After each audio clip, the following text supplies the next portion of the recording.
Hello and welcome to 5-Minute Math. Today we are looking at the Algebra 1 concept of domain and range.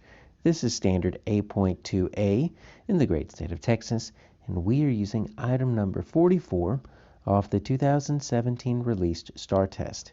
If you haven't done so already, please go ahead and take a moment to pause the video, work this problem out on your own, unpause it, and we will look at our answers together.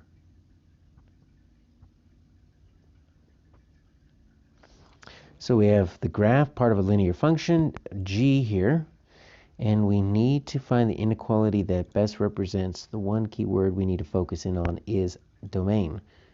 So let's define the two terms that we need to be keeping in mind here, domain and range. So the domain is the set of all independent variables. And so mostly our independent variables are going to be our x values. Sometimes problems will replace the x with a c or a u or a p or whatever. And then our range, which we're not necessarily going to use, but we need to kind of keep it in mind, is going to be the set of all dependent variable values. And so that is going to be our set of y values in most cases. Once again, sometimes they will replace those with other letters. But we've got a nice little coordinate grid here, so we have our x is going to be our domain. And then our range here is going to be our y, right? So our x domain range is going to be our y values. Now, if you take a look at all of these, we have straight lines, right? So all of these are going to be what we call continuous data. So continuous data is all numbers between 2 points. Sometimes we will get what we call discrete data, and those are just counting numbers like 2, 3, 4, 5, 6.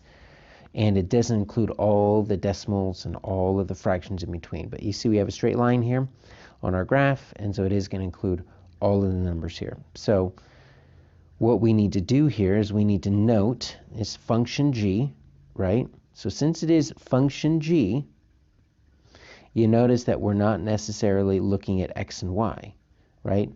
We're looking at g of x since it's a function.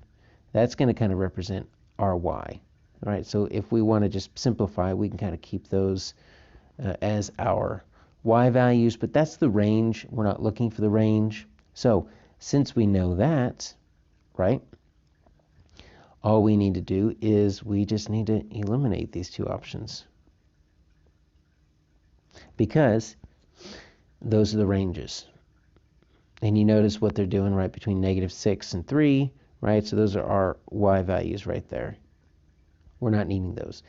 What we need are the x values. That's going to get us our domain. Okay, so what are our x values right here? So I've got an x of -9. Make that a little bit bigger. And I've got an x of 2.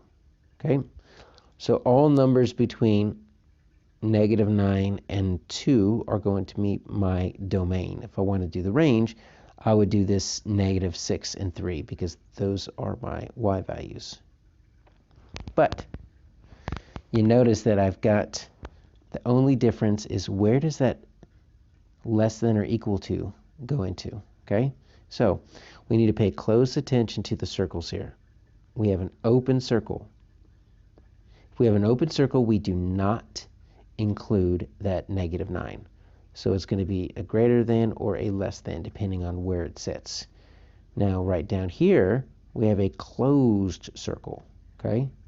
So it's going to be including the 2, so it's less than or equal to or greater than or equal to.